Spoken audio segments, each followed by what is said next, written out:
Era un imperio que surgió de las cenizas de una conquista bárbara. Alcanzaba 15 usos horarios y acaparaba un sexto del total de la masa continental. Lo primero que tenemos que tener en cuenta es su enorme tamaño. Exacerbado por 400 años de caos, el imperio ruso fue forjado por una guarida de león de zares eternos, cuyos tiránicos planes eran tan colosales como el propio país. Escribió a uno de sus corresponsales: no puedo dejar de construir. Es que construir es como una enfermedad, es casi como el alcoholismo. Estos visionarios condujeron el ascenso de Rusia a la magnificencia, adaptando las tecnologías extranjeras para tomar el poder y construir un imperio. Pero lo mismo que aumentó la sed de Rusia de una gloria eterna, acabó devorando a su propio pueblo.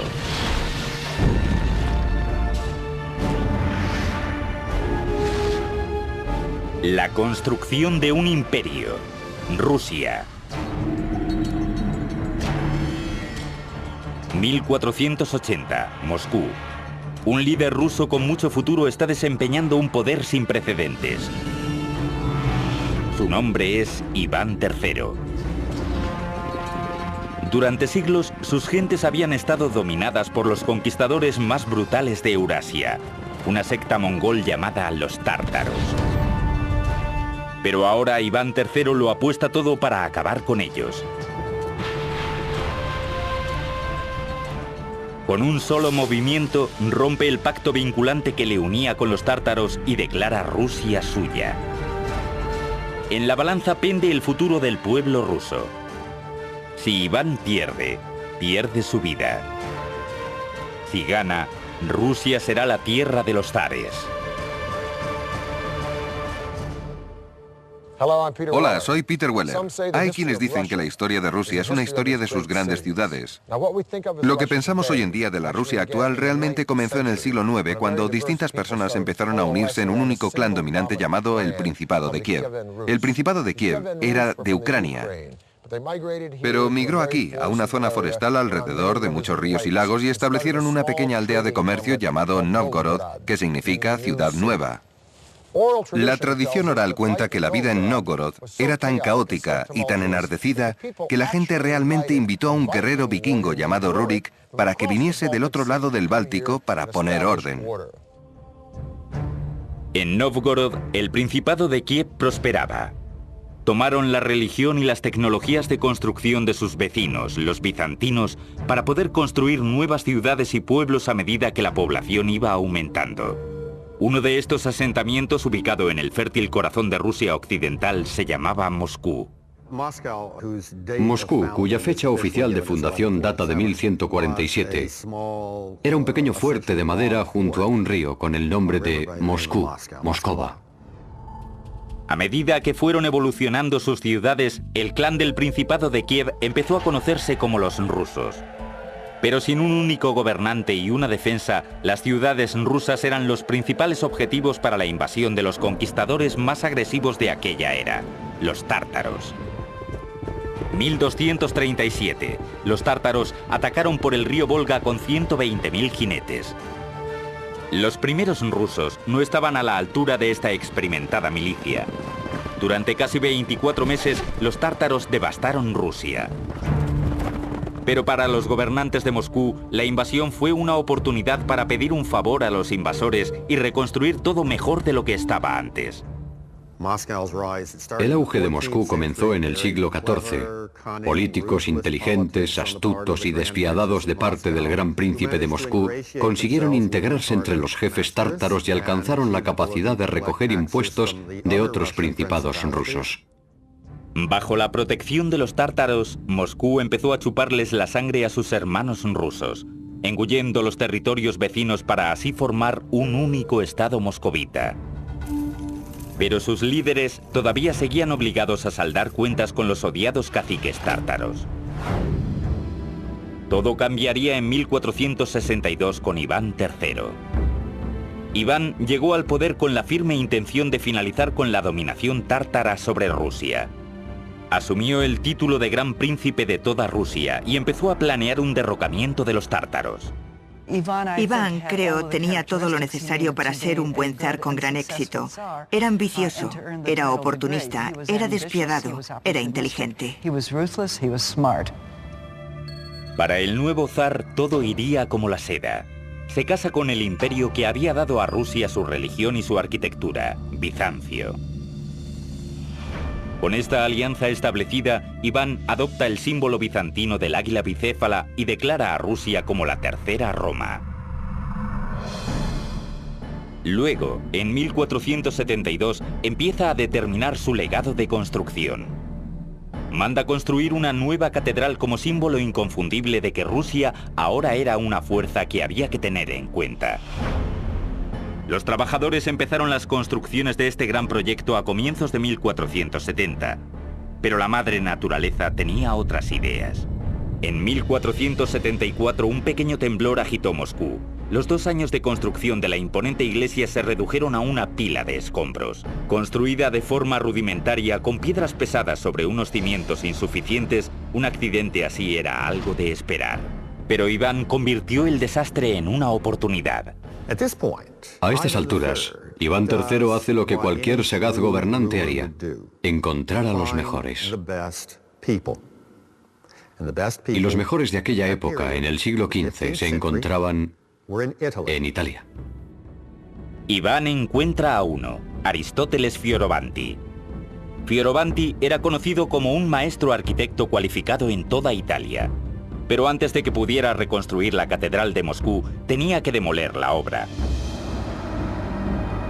Como la primera de muchas otras innovaciones, Fioravanti utiliza tecnología de asedio, es decir, un ariete para arrasar con las ruinas de la iglesia. Y aquello impresionó a los moscovitas. El hecho de que él fuera capaz de derribar en 3 semanas algo que a ellos les había llevado meses erigir sin éxito alguno. Fioravanti comenzó entonces con la construcción de la catedral. Hoy se la conoce como la Catedral de la Asunción. Comenzó utilizando las antiguas iglesias rusas de piedra caliza como modelo, pero infundió el estilo de la tecnología de construcción occidental. El resultado revolucionó la arquitectura rusa. Se empieza con los cimientos.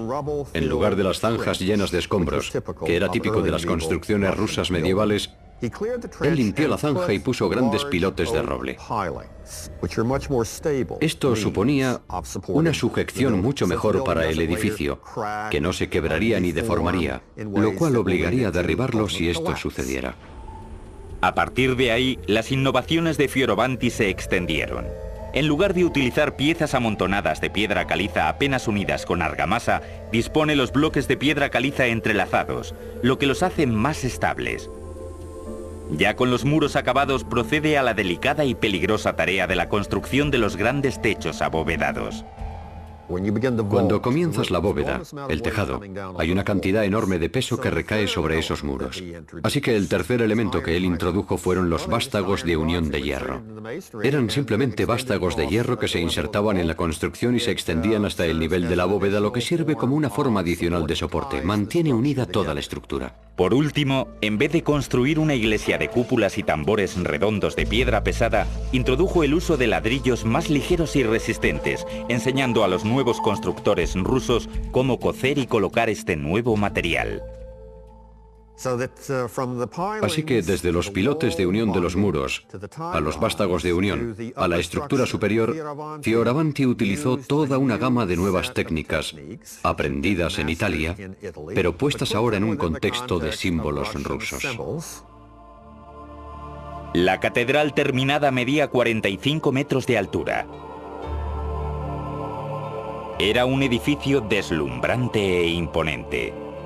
Con su símbolo de poder en su lugar, Iván ya estaba preparado para retar a los tártaros. Su respuesta es rápida. Reúnen un gran ejército y atacan Moscú. Iván saca a sus propias fuerzas y ambas partes se enfrentan en el río Ugra, a 480 kilómetros al oeste de Moscú. Tras meses de enfrentamiento, finalmente los rusos invaden a los tártaros. Con gran éxito, Iván había derrotado a los opresores que habían subyugado a los rusos durante casi 3 siglos. y con su legado basado en potentes edificios de ladrillo y piedra, Iván III se convierte en Iván el Grande. En el momento de su muerte en 1505, Iván había creado una Rusia independiente, pero todavía no había creado un imperio. Esta distinción le correspondería a otro Iván, cuya autoridad absoluta y su crueldad inhumana le harían ganarse el título de Iván el Terrible. Al final del reinado de Iván el Grande en 1505, este había conseguido liberar a los rusos de la sumisión ciega a los tártaros y había triplicado el territorio de Moscú. En otras palabras, pasó de tener 24.000 kilómetros cuadrados a tener 72.000 kilómetros cuadrados, lo cual fue todo un logro por sí mismo y le hizo merecer el título de El Grande. Pero los tártaros seguían siendo un problema. Aunque se habían retirado de Moscú, su capital, Kazán, estaba en el camino de la expansión de Rusia hacia el este. Se escogió al nieto de Iván III para liberar a Rusia de los tártaros y convertirla en un imperio, el cual sería conocido como Iván el Terrible.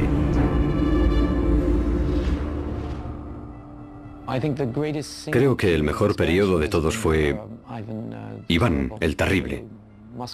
El reino del zar moscovita abarcó el Volga, las euroregiones y finalmente toda Siberia.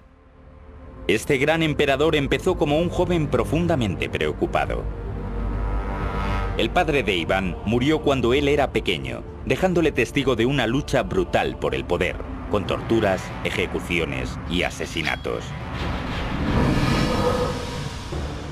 Estas atrocidades marcaron a Iván para el resto de su vida. Me imagino que el pasado traumático de Iván el Terrible, cuando era pequeño, produjo un Iván que era terrible. E incluso cuando era pequeño, torturaba a los animales, parecía cruel y sádico.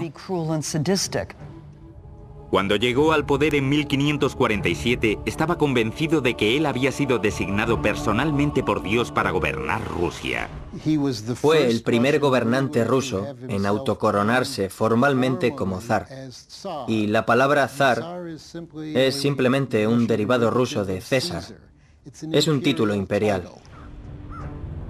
Como zar, Iván encontró una válvula de escape perfecta para su intelecto violento y despiadado en el lanzamiento de la primera ofensiva moderna de Rusia, llamada el asedio de Kazán. Primero, Iván creó un nuevo ejército de casi 150.000 hombres, incluyendo unidades de artillería e ingeniería entrenados con las últimas tácticas de Europa. Sus ingenieros adaptaron estas enseñanzas extranjeras a la guerra rusa. El primer paso de la ingeniería rusa fue el diseño de una estructura portátil para defender a las tropas rusas en las planicies descubiertas europeas. La llamaron el Gulai Gorod. Era realmente una fortaleza móvil. El Gulai Gorod consistía en unas placas de madera. Estos revestimientos estaban unidos en distintos patrones para defender a los tiradores de infantería llamados streltsy, que en ruso significa pistola. La infantería rusa permanecía detrás o dentro de estas fortalezas móviles y utilizaban pistolas. Utilizaban cañones contra la caballería y otra forma de usarlo contra el lugar asediado, la ciudad como Kazán. 23 de agosto de 1552. Con su ejército ya reunido y equipado, Iván comienza a luchar abriéndose camino hacia Kazán. Lo hicieron de forma muy ingeniosa. Los rusos avanzaban y rápidamente levantaban las fortalezas prefabricadas de troncos e iban acercándose centímetro a centímetro a Kazán. En otras palabras, estrechando el círculo en torno a la ciudad. Una vez ubicados en las afueras de la ciudad, las tropas de Iván desataron un incesante asalto montados en Gulai Gorods de 9 metros de altura para disparar una descarga de artillería sobre los muros de la fortaleza. Ellos mataron a muchos defensores en las calles de la ciudad usando estas torres móviles. Pero la fortaleza resistía. Así que los generales de Iván ordenaron a un equipo de ingenieros que lo intentaran por el castillo. Idearon un plan temerario para hacer túneles bajo los muros de la fortaleza, depositar minas y hacer saltar por los aires el fuerte. El 30 de septiembre encendieron una mecha que acabaría decidiendo el sangriento destino de Kazán. La fuerza de la explosión paró la batalla en seco. Era la señal para el resto del ejército, y todos los regimientos del ejército zarista comenzaron a la vez el asalto a la fortaleza. Tras 8 días de una sangrienta batalla, Kazán cae. Iván fue el conquistador y Rusia se convirtió en un imperio. Fue una hazaña monumental, porque tomar Kazán significaba que Rusia estaba haciéndose con las antiguas tierras tártaras, con las que había estado endeudada. Y Kazán le dio la oportunidad a Rusia de expandirse realmente como un imperio. Le abrió el camino por el sur hacia el Mar Caspio y el Mar Negro, y por el este hacia Siberia. En 1555, para conmemorar su victoria, Iván encarga un edificio que se convertiría en el símbolo más emblemático del Imperio ruso. Hoy en día se conoce como la Catedral de San Basilio. La Catedral de la Intercesión, la que conocemos como San Basilio, se basa en la tecnología de las torres de ladrillo que introdujeron los italianos y más tarde adaptaron los rusos. Construida casi en su totalidad en ladrillo, la catedral realmente eran 8 iglesias en una. Fue diseñada con un patrón geométrico en el que cada iglesia rodeaba a la torre central, simbolizando así a los 8 días del asedio de Kazán. En la década de 1580 se añadió el elemento más distintivo de la iglesia. La cúpula con techo de bulbo realmente tiene esa forma, desde su base ensanchada. Se apoya en un cilindro llamado tambor, y desde ese cilindro, desde lo alto de ese cilindro, se ensancha prominentemente, se eleva y acaba en pico. Esa es la cúpula con techo de bulbo. Las cúpulas con forma de bulbo de San Basilio son totalmente únicas. Cada una fue construida con un relieve individual pintada a mano, con planchas de metal apoyadas en un marco de hierro. Si le quitáramos estas planchas de metal, parecería una especie de jaula de pájaros aplastada que le hace tener esta forma ensanchada. El resultado fue una deslumbrante proeza arquitectónica nunca antes vista en Rusia. Hacia 1553, los dominios de Iván eran los más vastos de Europa, y él estaba a la altura de su poder. Pero su paranoia, cada vez mayor, y la fuerte presión sobre la yugular de la nación estaban estrangulando lentamente a su imperio. Emprendió una serie de guerras estúpidas y costosas y arremetía con sadismo contra todo aquel que se opusiera a su poder. Las llamas de la demencia de Iván estaban consumiendo a su propio pueblo. Y nadie estaba a salvo, ni siquiera su propia familia. Otra razón por la que Iván IV era conocido como el Terrible se debe probablemente al final de su reinado, cuando asesinó a su hijo, que estaba tratando de proteger a su mujer embarazada de la rabia de Iván. Iván había pegado con tanta fuerza a la mujer que ésta perdió al niño. Cuando su hijo se enfrentó a él, Iván también la emprendió contra él. Ciego de ira, lo mató al instante. Con un rápido movimiento, Iván había destruido su propia línea de sucesión. En el momento de su muerte en 1584, el imperio estaba patas arriba. Poco después de Iván vino la década que se llamó durante mucho tiempo tiempos de dificultad, una guerra civil combinada con una guerra de intervención extranjera, a lo largo de la cual Moscovia, Rusia, estuvo muy cerca de perder su independencia. Tan solo un siglo después de obtener su independencia, Rusia estaba al borde del desastre. Pero pronto un gigante ruso aparecería en la escena mundial, asombrando a todos con la construcción de una espléndida ciudad en medio de la nada.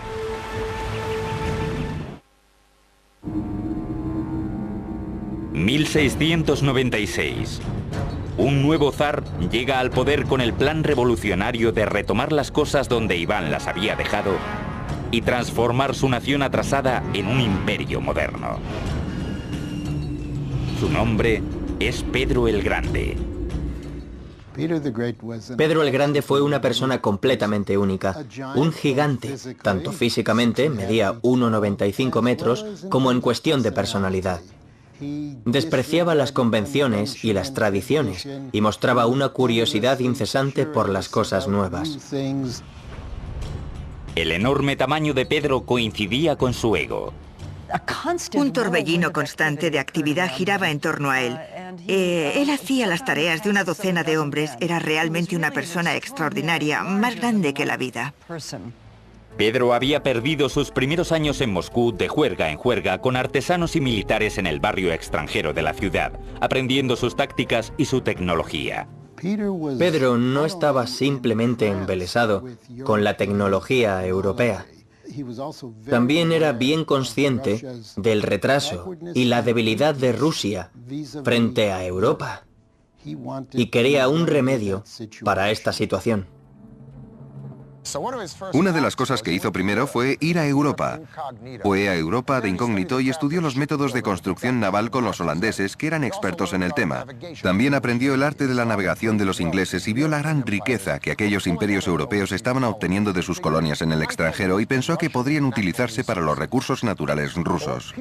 Pero lo que realmente quería Pedro era una porción de acción y sabía que para poder tener acceso a la tarta tendría que llevar a rastras a su país para sacarlo de su atraso medieval e introducirlo en la luminosidad del nuevo comercialismo del mundo occidental. Cuando regresó a Rusia, Pedro decidió transformar su país en una fuerza naval que no solo comerciaría con los imperios europeos, sino que competiría con ellos como una fuerza militar. Pedro fija su punto de mira en un trecho de tierra a 640 kilómetros al norte de Moscú, cerca del mar Báltico, en el río Neva.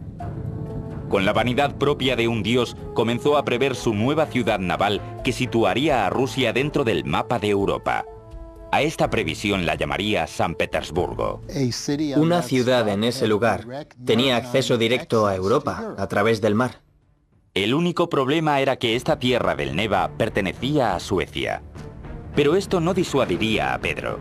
En 1700 emprendió un ataque en toda regla y se hizo con la tierra a la fuerza. Hacia 1703 se puso la piedra angular de la ciudad. La nueva capital que Pedro tenía en mente iba a ser una fortaleza. Iba a ser el centro del ejército y de la marina. Iba a ser la ventana hacia Europa, a través de la cual fluirían las ideas occidentales, las ideas modernas y se expandirían por todo el imperio. Fruto de la guerra y del derramamiento de sangre, nació San Petersburgo. Pero para la gente de Rusia, la ambición de su zar suponía un arma de doble filo. Pedro eligió la ubicación de su futura ciudad por su acceso al mar Báltico, pero esta ventaja tendría un precio excesivo. Durante 5 meses del año, el delta del río y las marismas de alrededor se helaban. A continuación, como era de esperar, el agua fluía cuando éstas se derretían en los meses más cálidos. La construcción de esta ciudad sería un reto monumental. Así que Pedro acudió al único recurso natural que funcionaba en Rusia cuando todo lo demás fallaba: la mano de obra local. La gente de Rusia trabajó en la construcción de San Petersburgo literalmente con sus propias manos. Rodeados simplemente de marismas, les era prácticamente imposible recibir provisiones. Para poder levantar los cimientos de la fortaleza por encima de las marismas, los trabajadores tuvieron que excavar en la tierra con sus propias manos y luego transportar miles de kilos de tierra en sus chaquetas y camisetas. Tenían que importar todo. Incluso tenían que cortar grandes cantidades de madera río arriba y hacer que los maderos bajaran por el río para poder dar estabilidad a los cimientos de la ciudad. No hay tierra firme aquí, así que cualquier estructura importante tenía que construirse sobre unos pilotes. Para ello, los ingenieros diseñaron un sistema de poleas para llevar miles de pilotes hasta el terreno. Se elevaba la cabeza y luego la soltaban y se introducía el pilote en el terreno, y esto se repitió cientos y cientos de veces en Petersburgo. En 5 meses, miles y miles de peones habían levantado las paredes hexagonales y los bastiones de madera de la fortaleza que pueden ver a mis espaldas. Por la noche, volvían a sus casas en los campamentos, muertos de frío, cansados y hambrientos. Igual que venían por miles, también morían por miles a causa de enfermedades, de inundaciones y de agotamiento. Hacia 1708 se calcula que murieron en torno a 25.000 peones durante la construcción de la joven ciudad, lo que le hizo portar el sobrenombre de la ciudad de los huesos. No hay ninguna estadística que nos diga exactamente cuánta gente murió antes de que la ciudad se diera por acabada.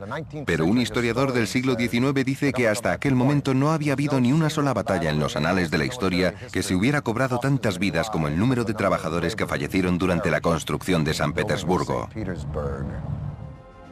Para Pedro, estas cifras humanas no eran más que los medios para alcanzar un fin. En 1706 envió su primer buque desde el astillero de la Marina de San Petersburgo. Este era el primer complejo industrial de la ciudad.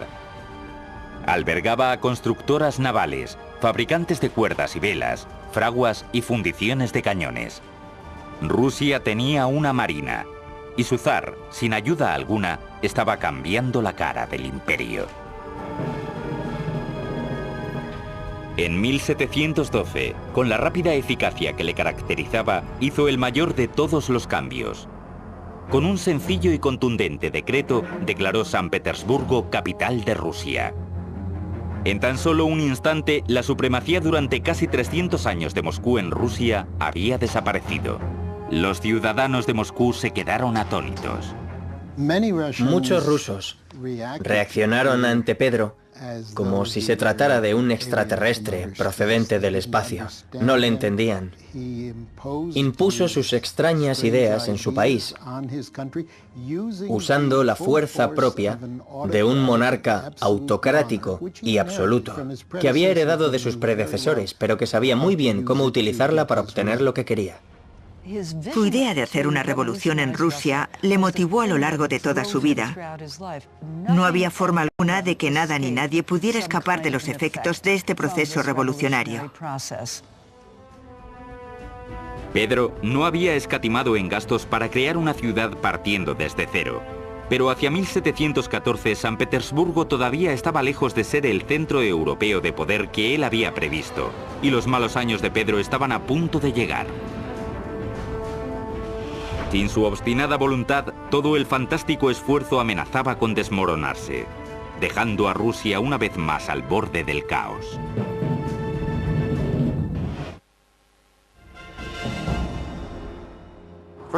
Durante décadas, Pedro el Grande se había centrado en una doble tarea de convertir a Rusia en un gran imperio y a San Petersburgo en su brillante capital, con una excepción. Siguió con sus legendarias borracheras entre amigos, pero como siempre sus juergas hacían pocos estragos en su energía incesante. Había derrotado a los suecos en la Gran Guerra del Norte, había expandido los límites de Rusia desde el Báltico hasta el Pacífico, había construido una nueva capital europea, había creado un ejército de la Marina, había construido escuelas de ingeniería y ciencia y había multiplicado por 7 el comercio ruso. Tanto militar como políticamente Rusia se había convertido en un imperio, pero todavía le faltaba un elemento esencial en todo imperio que se precie: prestigio. En 1714, Pedro empezó a realizar los bocetos para un gran palacio encima de un acantilado de 15 metros de altura, mirando hacia el mar, a 40 kilómetros a las afueras de San Petersburgo. Lo llamaría Peterhof. El palacio estaría rodeado de 240 hectáreas de jardines y coronado por una red dorada de fuentes que recorrerían toda la pared del acantilado. Los trabajos del proyecto monumental comenzaron en 1716. Muchos soldados del ejército fueron enviados a la finca para cavar las zanjas que llevarían el agua a través de un sistema de cañerías hasta las fuentes.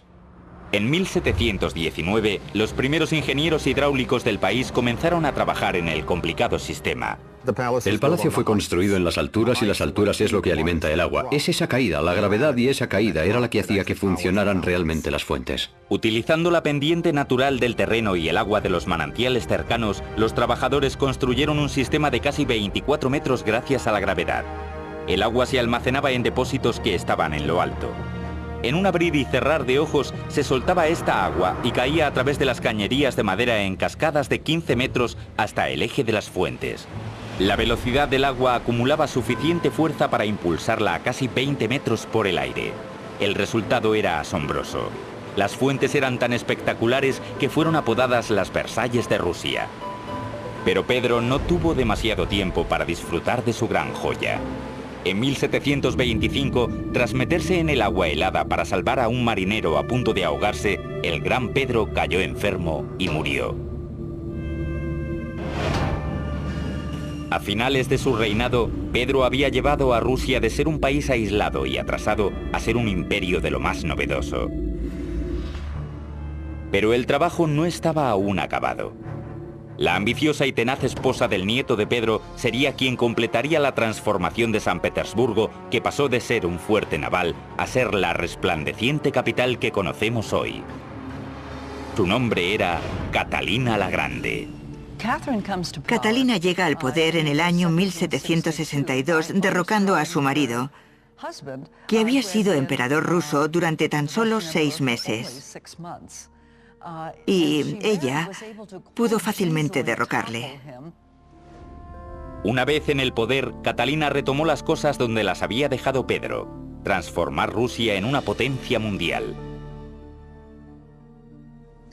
Como extranjera, como europea que era, completó prácticamente el proceso de europeización que Pedro el Grande había comenzado a comienzos del siglo.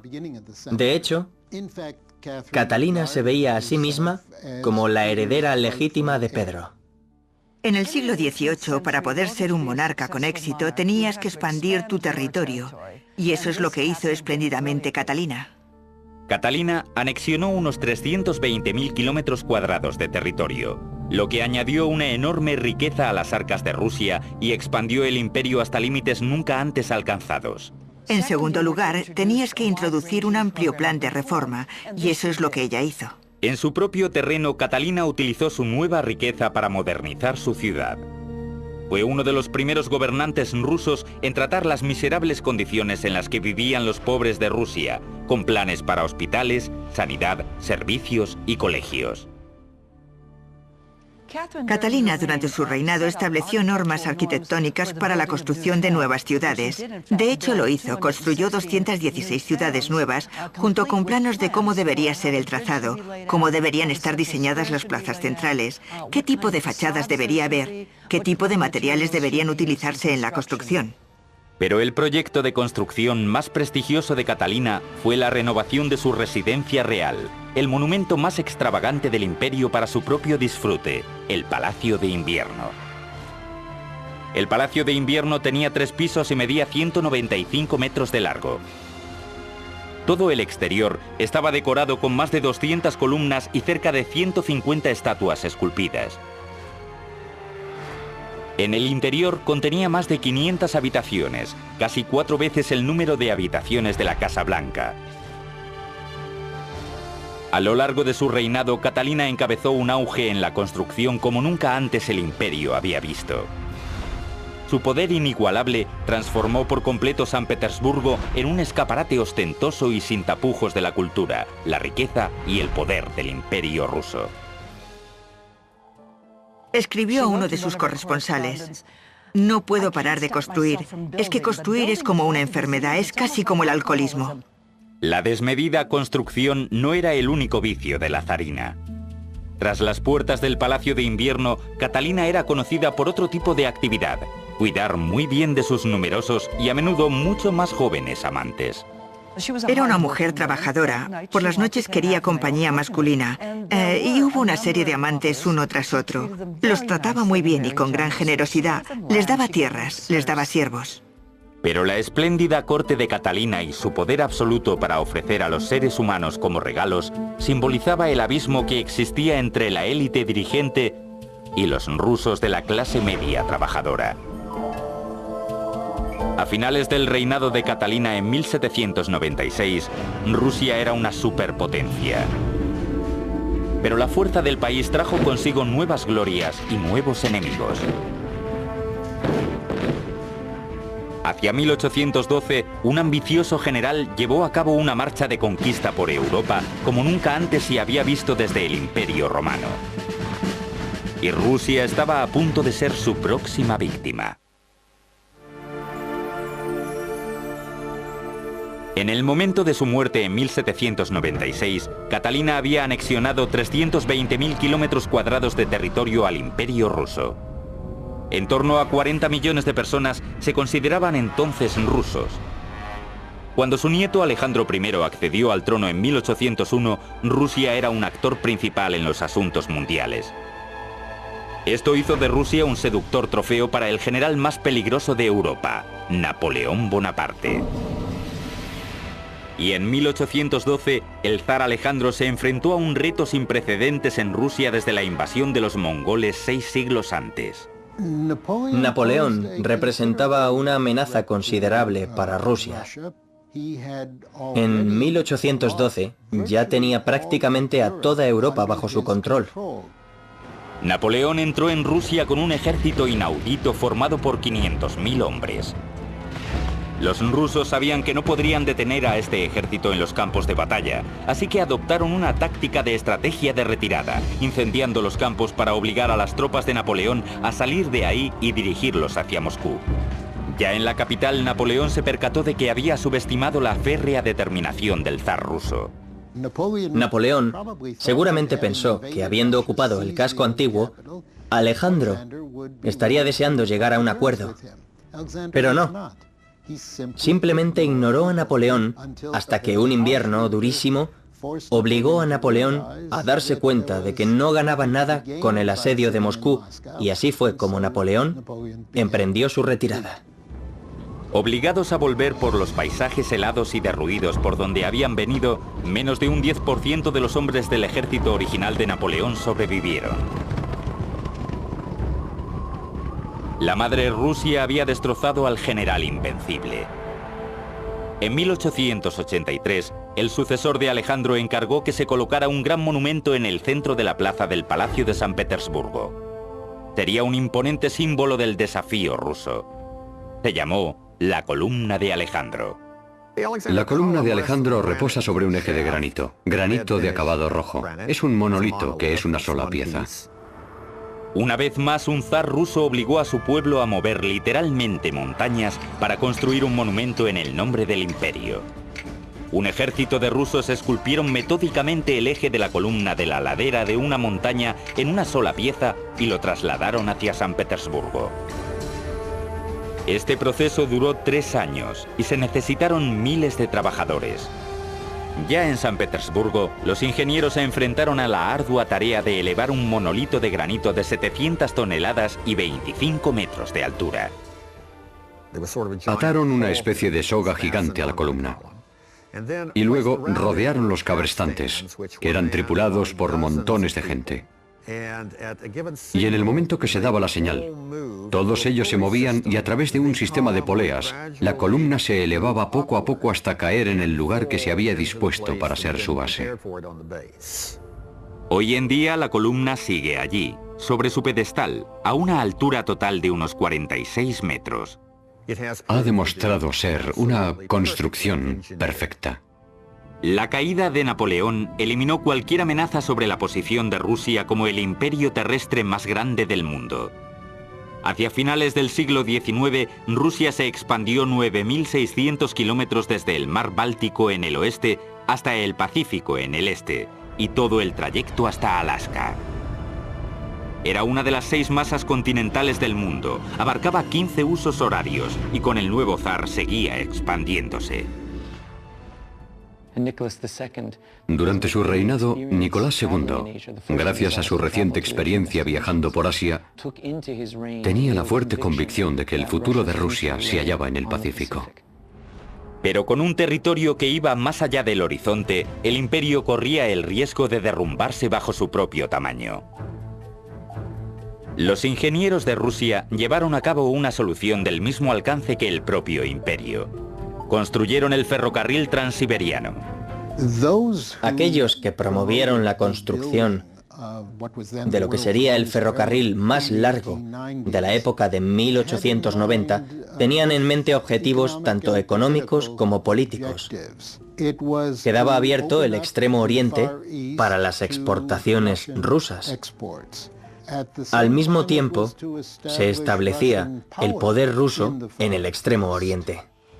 El 31 de mayo de 1891 se colocó la primera pieza del ferrocarril que abarcaría una distancia de 9.230 kilómetros, el equivalente a atravesar el territorio de Estados Unidos 2 veces. Fue un proyecto de ingeniería a una escala sin precedentes. La pregunta de cómo se construyó el ferrocarril es sinceramente algo sobrecogedor. El ferrocarril fue diseñado de forma que se construyera por secciones y requería miles de trabajadores, ingenieros, soldados e incluso presidiarios para realizar el trabajo. En un tramo típico del ferrocarril que atajaba por las amplias áreas del sur del bosque siberiano, una oleada inicial de trabajadores limpiaba el terreno, talando los árboles para abrirle paso al ferrocarril. Luego muchos otros construirían los baluartes en la tierra para alzar los raíles. Luego, cuando las maderas estaban despejadas y los baluartes en su lugar, se traían los raíles y se colocaban. El transporte de las provisiones hasta estos lugares remotos suponía un gran reto, porque después de todo, el ferrocarril todavía no existía. Las vías tenían que colocarse poco a poco, así que los trabajadores podían utilizar el ferrocarril en construcción para transportar el acero desde el oeste y continuar construyendo sección a sección. Y este proceso se repetía semana tras semana, mes tras mes, durante todos los años del último periodo imperial. El esfuerzo incesante fue la peor parte del trabajo. Era un trabajo durísimo, Es decir, hay que imaginarse un páramo aislado que fue transformado en campamentos improvisados de trabajadores que acampaban allí con sus tiendas, o en algunos casos en refugios, trabajando durante meses en los tramos de la vía con relativamente pocas provisiones. En invierno, sometidos a las temperaturas extremadamente bajas. En verano, al calor espantoso del clima continental de Rusia. Hacia 1904 se había completado lo esencial del ferrocarril. Rusia tenía un medio de contacto con el este y era libre para emprender su nuevo objetivo de conquista, Asia. Por supuesto, el problema fue que esto hizo entrar a Rusia en conflicto directo con Japón, que tenía objetivos económicos y políticos similares. Este conflicto de objetivos dio lugar a la guerra entre Rusia y Japón. En 1905, Rusia entró en guerra y sufrió una derrota humillante en manos de los japoneses. De vuelta a casa, la pérdida avivaba las llamas del creciente resentimiento hacia el zar. Luego, en 1914, el zar llevó a su país a otra guerra, una que acabaría con la población, la Primera Guerra Mundial. Tras varios siglos construyendo el mayor imperio del mundo a base de sangre, el zar ruso ahora estaba llevando a su pueblo hasta el límite. El 15 de marzo de 1917, el pueblo se rebeló. El zar Nicolás II fue destituido del poder. El reinado de casi 500 años de los zares rusos se había destruido. El factor clave de la desintegración del Imperio ruso en 1917 a 1918 fue la caída del régimen zarista, porque realmente el emperador era el que actuaba como vínculo y mantenía el imperio unido. Los zares habían usado su poder para construir catedrales asombrosas, ciudades enteras partiendo de cero, ferrocarriles que atravesaban todo un continente y lujosos palacios inigualables en lo que a opulencia se refiere. La historia del Imperio ruso puede verse como un enorme logro. Al mismo tiempo, este logro tuvo costes importantes. En muchos aspectos, el imperio fue construido a costa de los ciudadanos rusos. A finales de 1917, los logros del imperio se volverían a escribir gracias a un nuevo régimen establecido para nivelar el campo de juego para los pobres de Rusia. A medida que el poderoso imperio crecía, iba consumiéndose cada vez más con el fin de construir un grandioso lugar de diversiones para los ricos y un infierno industrial para el resto. A comienzos del siglo XX, los pobres agotados y analfabetos de Rusia habían tenido más que suficiente. Destrozadas por la guerra, incitadas por los radicales, estas personas se levantaron para derribar a la Rusia por la que tanto habían sufrido, en una revolución que haría reemplazar un imperio colosal por otro. Peter Weller, para el canal de Historia.